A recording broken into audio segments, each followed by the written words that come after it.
Sous le ciel de Paris s'envole une chanson. Les comportements amoureux féminins ont-ils changé? Où en sont les rapports hommes-femmes? Envie de séduire, besoin de s'attacher, recherche du plaisir. Zone interdite à enquêter, on en parle dans un instant. Bonsoir à tous, merci d'être avec nous pour ce dernier numéro de la saison de Zone Interdite. Ensuite, nous nous retrouverons dès début juillet pour les inédits de l'été. Les vacances approchent et ce soir, on s'intéresse aux femmes, plus précisément à leurs nouveaux comportements amoureux. En quelques décennies, elles ont conquis la liberté de leur corps et n'hésitent plus désormais à se lancer dans la quête du plaisir. Zone Interdite à enquêter sur leur rapport à la séduction. Aujourd'hui, les relations entre les hommes et les femmes ont évolué, les rôles ne sont plus distribués d'avance et les femmes pensent aussi à elles et pas seulement au bien-être de leurs compagnons. Voyage au bout du monde, école de la séduction ou stage sur la connaissance de soi, les femmes recherchent sans tabou le bonheur et le plaisir. On découvre le sommaire. C'est une information à lire dans le Parisien ce matin. La juge d'instruction antiterroriste Laurence Levert met sérieusement à mal la défense d'Ivan Colonna, l'assassin présumé du préfet Erignac. Le quotidien s'est procuré un document d'accusation inédit où la magistrate met en pièces les aveux, les rétractations, les revirements du commando. Selon l'ordonnance, les proches du berger auraient multiplié les fausses déclarations et tenté de manipuler des témoins. Le procès d'Ivan Colonna ne devrait pas se dérouler avant le deuxième semestre 2007. Les salariés de la Sogerma manifesteront tout à l'heure devant le siège de EADS à Paris. Le site de Mérignac, près de Bordeaux, est toujours menacé de fermeture, même si la direction a finalement décidé de maintenir 300 emplois sur les 1000 que compte le site. Ce premier sauvetage est signé Dominique de Villepin, mais le Premier ministre, qui tente de refaire surface en plein scandale Clearstream, a promis de faire davantage. Magali Boissin, Pascal Vinquel. Et dans l'affaire Clearstream, le Premier ministre a réfuté en bloc toutes les révélations de presse. Tout ce qui est dit est faux. On a voulu construire une rivalité et une affaire politique, a déclaré Dominique de Villepin sur France 2 hier soir. Dans cette affaire, les juges entendront aujourd'hui Alain Madelin en qualité de partie civile. Le nom de l'ancien ministre de l'Industrie figurait également sur les faux listings. La NPE et ses nouvelles méthodes maintenant. Sommet de se moderniser, l'agence teste des séances de recrutement en travaux pratiques. La procédure est concrète, rapide. À l'image de cette séance réalisée à Melun, vous allez le voir, exit le CV. Ni l'âge, ni le sexe, l'origine ou le passé n'entrent en compte, mais seule son aptitude, ses compétences et sa rapidité. Voici le reportage de Géraldine Desquero. Et oui, aujourd'hui, les femmes recherchent l'épanouissement sur tous les plans. D'ailleurs, leur comportement se rapproche de plus en plus de celui des hommes. Elles séduisent et se laissent séduire sans complexe. Preuve en est la parade amoureuse qui anime en toute saison les plages de Saint-Domingue dans les Caraïbes. Sur cette île, plus de la moitié de la population vit en dessous du seuil de pauvreté et la jeunesse masculine défile volontiers devant les touristes prêtes à succomber à ses charmes. Les Européennes sont nombreuses à assumer ces vacances sensuelles. Alors, aventure amoureuse ou tourisme sexuel, la frontière est floue. Les jeunes femmes que nous avons suivies se laissent très vite happer par l'exotisme et les promesses de ces Apollons locaux. C'est un reportage de Sylviane Schmitt et Carole Greco pour Tony Comiti et Zone Interdite. Attention, si vous devez prendre le train, aujourd'hui, Sudrail appelle les contrôleurs SNCF à la grève à compter de midi.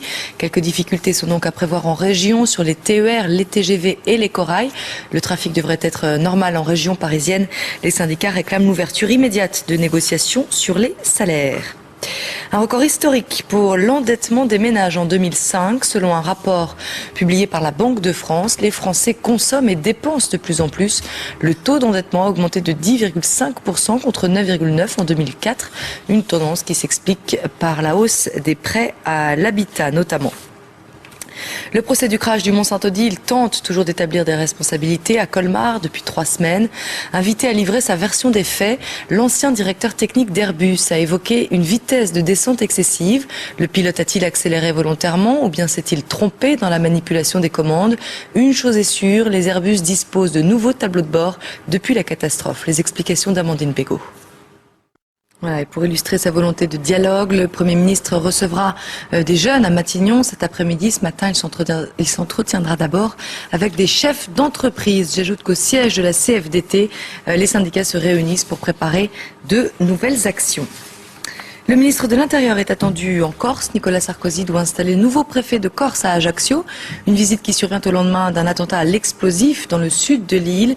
La luxueuse villa d'un avocat parisien a été incendiée sur la commune de Cotichiavari, près de Porticcio. Le ministre devrait consacrer cette visite éclair à la sécurité et à la violence dans l'île. On part en Biélorussie maintenant où l'opposition rêve d'un scénario à l'ukrainienne. Une dizaine de milliers de personnes ont déjà réussi une première mobilisation dans le centre de Minsk, malgré les menaces d'Alexander Loukachenko.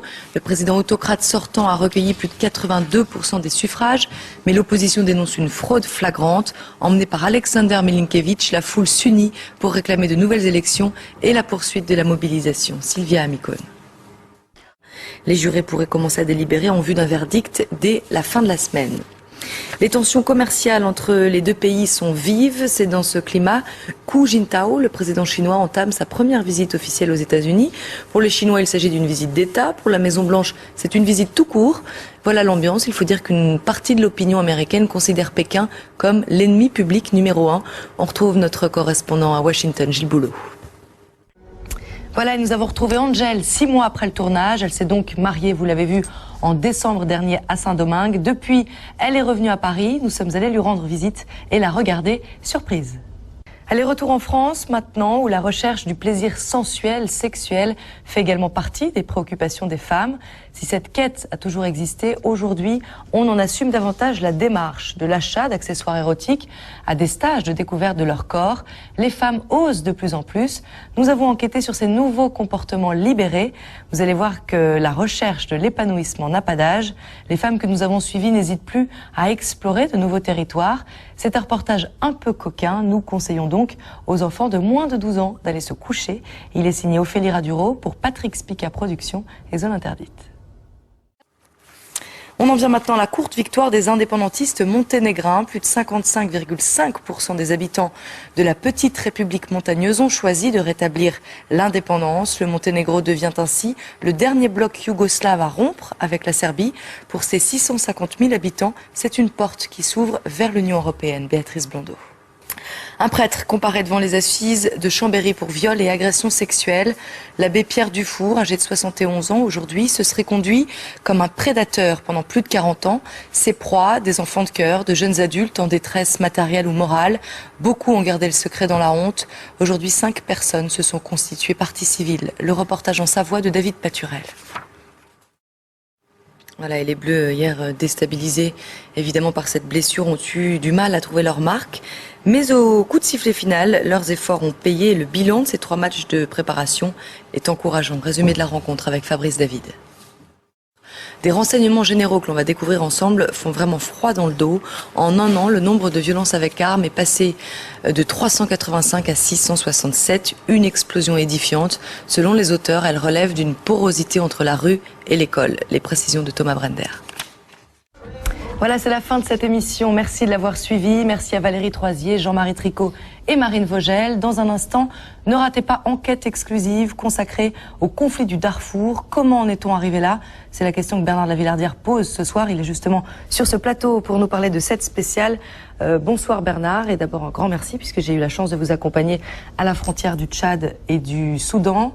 Enquête exclusive propose ce soir quelques clés concrètes de compréhension et de décryptage. On a essayé de comprendre les origines de ce conflit qui sont complexes. On a répondu à cela de manière assez simple en faisant de l'enquête, du reportage, un magnifique reportage de Thomas Dandouet qui a pris les risques d'ailleurs pour ce reportage au Darfour. On a essayé de comprendre quelles sont les origines réelles de ce conflit qui a commencé il y a 4 ans. Est-ce un génocide, comme on le dit souvent? Comment sont protégés les réfugiés? 2 millions de réfugiés et de déplacés depuis l'origine de ce conflit, depuis le début de ce conflit.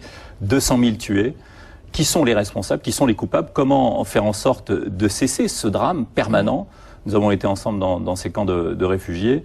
C'est vrai que ce qui est impressionnant, c'est la dignité de ces hommes et de ces femmes qui attendent depuis 4 ans, stoïquement, souvent dans une chaleur torride, leur avenir, ce qui va se passer pour eux. Et c'est vrai que c'est compliqué, c'est délicat.